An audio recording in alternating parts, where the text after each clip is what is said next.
Oke, kembali di kontroversi. Tadi sudah disampaikan Prof. Hamdi, Mas Hussein, jangan salahkan sistemnya dong. Partai politik kan juga punya tanggung jawab. Yang membuat sistem itu kan produk legislasi undang-undang teman-teman di DPR, partai politik. Bang Kapitra. Ya, saya paham para pengamat itu kan bukan penyelam. Dan dia belum tentu juga mampu berenang dalam dunia politik real. Bagi kita tidak sederhana itu. Ada kompleksitas permasalahan kebangsaan. Coba kita lihat kalau salah satu kekotoran perilaku politik ya, seperti judul malam ini. Merumuskan definisi korupsi aja belum pernah pas gitu. Kalau di Amerika tuh mengatakan gini, public facility for private gains. Artinya fasilitas umum yang dipakai untuk kepentingan pribadi. Ya. Apa itu bentuk berupa uang, barang, fasilitas. Itu korupsi. Termasuk kalau ada jalan dipakai untuk pesta, ya korupsi. Kedua juga korupsi itu alat untuk korupsi.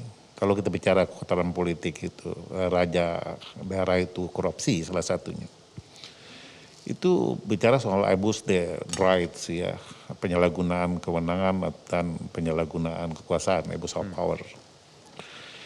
Tapi itu ada penyebabnya. Pertama tadi ada cost politik untuk menjadi kepala daerah, itu high cost. Dan itu tidak berdiri sendiri, karena pragmatisme masyarakat juga cenderung kepada instant society. Ya. The best of democracy can buy money.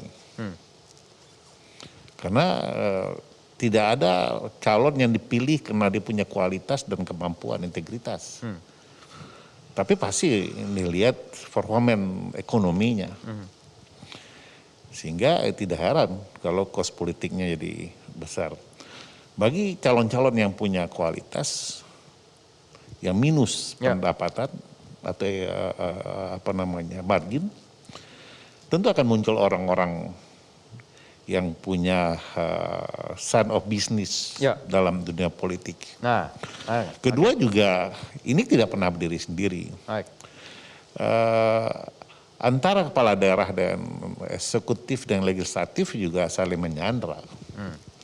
Makanya tidak heran kalau ada korupsi berjamaah yang dulu jadi. Jadi ada imitasi teori, ada teori imitasi sebenarnya, ada peniruan-peniruan dan itu yang terjadi. Tidak hanya di daerah, di pusat juga terjadi. Lalu kalau itu terjadi, apa jalan keluar? Saya masih setuju dan kawan-kawan tadi harus ada perbaikan sistem rekrutmen. Perbaikan sistem. Pemimpin harus ada. Rekrutmen di internal partai politik termasuk sistem juga pembenahan. Meskipun DPR memproduk sebuah sistem, sebuah regulasi, itu kan sesuatu bukan yang mati, bukan final. Kan perlu dievaluasi efektivitas regulasi itu. Kalau anggota DPR hari ini yang samping saya menganggap perlu dievaluasi, itu salah satu jalan keluar, bukan suatu yang tabu. Mengevaluasi satu sistem yang tidak efektif umpamanya. Yang kedua adalah bagaimana mencoba merasionalitaskan desentralisasi itu sehingga dikresi kewenangan pemerintah daerah itu tidak perlu melebar. Kita bicara soal itu juga, ICW juga punya datanya. Beberapa tahun boleh sebelum dijawab ICW, boleh nggak saya tambahkan apa yang disampaikan Pak Kapitra? Silakan, sebentar saja, singkat saja, karena saya harus ke Mas Egy. Di 2018-2019, DPR dulu pernah mencetuskan untuk merubah sistem pemilihan di tingkat kabupaten kota dan provinsi. Di mana dikembalikan kepada yang memilihnya adalah DPRD setempat. Namun apa yang terjadi? Yang menentang juga kawan-kawan LSM. Mengatakan wah kita mundur lagi dong, nggak demokrasi lagi dong.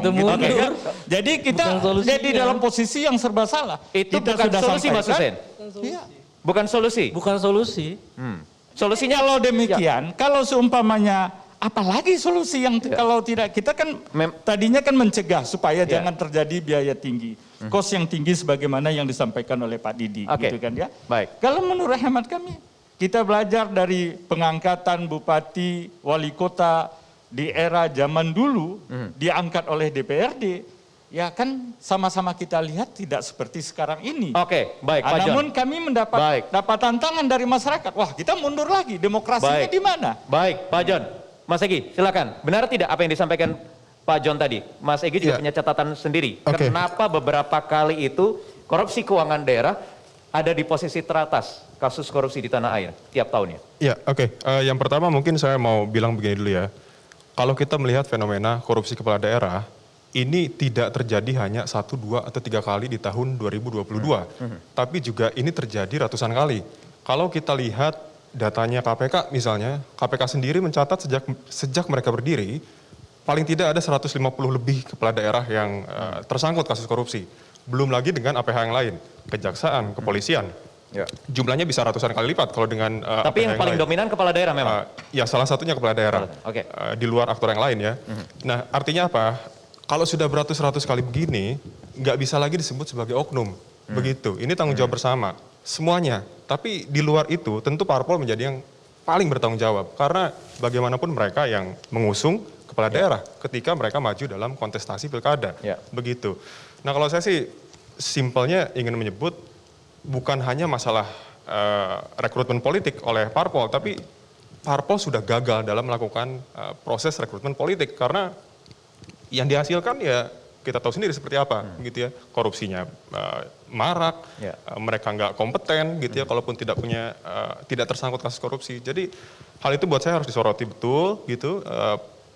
Parpol juga harus punya komitmen yang betul-betul serius, saya rasa.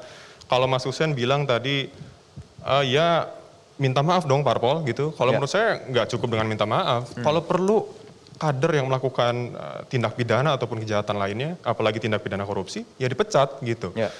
Tidak hanya cukup dengan minta maaf, apalagi kalau kita melihat dalam kasus atau dalam cerita pilkada yang lalu, ada juga mantan narapidana korupsi yang sudah bebas, lalu dicalonkan kembali oleh parpol. Padahal parpol tahu dia adalah mantan narapidana korupsi, begitu. MK sudah melarang itu, tapi tetap dipaksakan. Artinya kan itu menunjukkan parpol nggak punya komitmen di situ. Begitu. Atas dasar hak politiknya yang dicabut sudah selesai, misalnya, walaupun seperti itu alasannya. Iya, tapi tetap itu juga harus jadi pertimbangan, begitu. Karena ya ada juga presiden ketika dia sudah bebas, hak politiknya sudah dicabut, gitu. Partai politik itu mengusulkan. Yang menentukan, yang memilih itu kan masyarakat. Kalau dalam pengamatan, ya asal mereka tidak melanggar regulasi tentang persyaratannya, tentang pencalonannya. Tapi masyarakat karena sistem politiknya tidak ada pilihan lain. Siapa bilang itu kan bukan calon satu-satunya. Ini kan ada seleksi masyarakat. Betul, tapi kan saringan awalnya. Nah kalau dia emang buruk di tengah masyarakat, katakanlah ini bekas korupsi. Kalau dia buruk di tengah masyarakat pasti nggak pilih. Tapi kan ini persepsi seperti ini kan bisa saja persepsi subjektif. Toh akhirnya dipilih, ada kepala daerah yang bekas korupsi, dituduh korupsi, dipilih. Dan belum tentu yang didakwa korupsi itu benar-benar melakukan kejahatan korupsi. Saya lihat ya, dulu banyak kepala daerah suap pemadam kebakaran. Itu nggak ngerti apa-apa, karena perintah pimpinannya, mendagrinya waktu itu. Banyak gubernur yang masuk tuh. Tapi divonis. Dia tidak menerima apapun, tidak menyalahgunakan kekuasaan. Divonis, didakwa tapi. Iya. Divonis. Nah, bersalah dong berarti. Begini. Bersalah dong berarti. Dia bersalah belum tentu melakukan kejahatan. Makanya kalau dimunculkan lagi dia dipilih masyarakat. Tapi emang ada kepala daerah yang betul-betul melakukan kejahatan keuangan negara. Itu nggak laku di masyarakat. Begini, ada problem juga, baik dalam pemilihan legislatif ataupun pilkada, masyarakat itu nggak kenal calonnya siapa. Atau kalaupun kenal ya sebatas di permukaan gitu ya, rekam jejaknya seperti apa, mereka nggak tahu mendalam. Nah sayangnya dalam pemilihan umum kita, pilkada ataupun yang lain, andai kata ada mantan terpidana korupsi ataupun kejahatan yang lain, itu nggak diberikan keterangan gitu ya. Harusnya itu ada disclaimer gitu. Parpol juga harusnya mengumumkan. Itu kan pernah muncul opsi seperti itu di kertas suaranya misalnya begitu kan? Betul, harusnya begitu. Tapi di luar itu juga parpol semestinya bisa menjadi filter pertama begitu, bahwa orang ini bermasalah. Ini nggak layak untuk dipilih publik begitu. Tapi sayangnya parpol tetap memaksakan, entah alasannya apa, apakah memang popularitasnya begitu tinggi atau seperti apa, saya tidak tahu juga ya.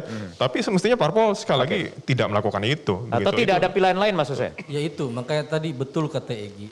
Memang itu dipilih oleh rakyat. Tapi kan saringan pertamanya dari partai. Katakan yang menawarkan partai. Katakanlah secara hukum dia boleh, andaikanlah begitu menjalankan. Tapi kan sebagai partai, ya orang-orang yang duduk di partai kan harusnya punya etika politik, punya moral kompas. Seolah-olah tidak ada calon lain yang bukan yang bersih dan tidak pernah melakukan korupsi misalnya begitu. Ya itu yang saya katakan bahwa hari ini politisi kita nggak punya etika politik itu, gitu ya. Kalau punya nggak bakal itu dicalonkan gitu loh. Orang-orang yang memang punya rekam jejak dia mantan narapidana misalnya, nggak mungkin itu dicalonkan. Kalau punya pasti punya orang-orang kayak Bang Kapitra ini yang bersih gitu ya, yang jujur, yang amanah, yang dicalonkan. Bukan orang-orang yang bekas narapidana atau orang-orang yang bekas koruptor. Itu yang jadi masalah. Nggak ada moral kompas, nggak ada etika politik. Kemana etika politik itu? Prof. Hamdi dijawab nanti usai jeda berikut ini. Tetap bersama kami.